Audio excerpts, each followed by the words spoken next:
মা আমি তোমাকে কিছু দেখাতে চাই, কিন্তু তুমি কোনো কথা বলবে না। কিন্তু মা, কি হয়েছে? কিছু না, তুমি শুধু চুপচাপ দেখো।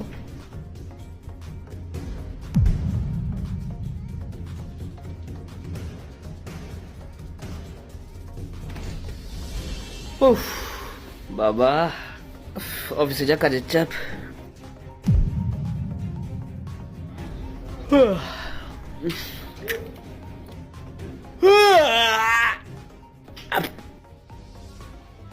আয় আমার কোলে এসে বস।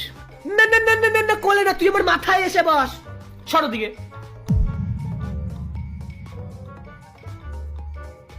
বাড়ির সব কাজ বাজ করেছিস? রান্না করেছিস নাকি এরকম পটের বিবির মতন বসেই ছিলিস? না বাবা, আমি এক্ষুনি স্কুল থেকে আসলাম। বাবা আমি এখন স্কুল থেকে এসেছি। কে বলেছে স্কুলে যেতে? আমি বলেছি স্কুলে যেতে। কি হবে তো পড়াশোনা করে? সেই তো বড় বাড়িতে গিয়ে হাতা খুন্তি রাখতে হবে। তাই জন্য বলছি যাও, গিয়ে বাবার জন্য রান্না করে নিয়ে আসো আর বাড়ির সমস্ত কাজ করবা। যাও।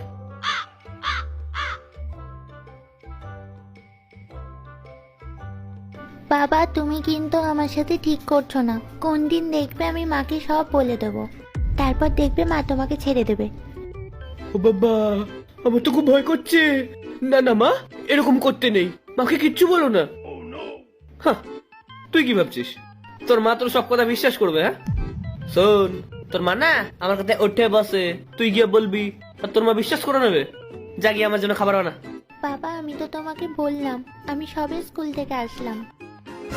দেখো বাবু, মুখে মুখে তক্ক করতে নেই, তুমি তো খুব ভালো করেই জানো। আর বাবার মুখে মুখে যদি কেউ তক্ক করে তখন বাবার মাথাটা কত গরম হয়ে যায়, তুমি তো খুব ভালো করেই জানো। তাই জন্য বলছি, যাও গিয়ে বাবার জন্য খাবার বানাও আর বাড়ির সব কাজ করবে, ঠিক আছে? যাও। ঠিক আছে বাবা, আমি বাসন মেজে দেবো, আমি খাবারও বানিয়ে দেবো।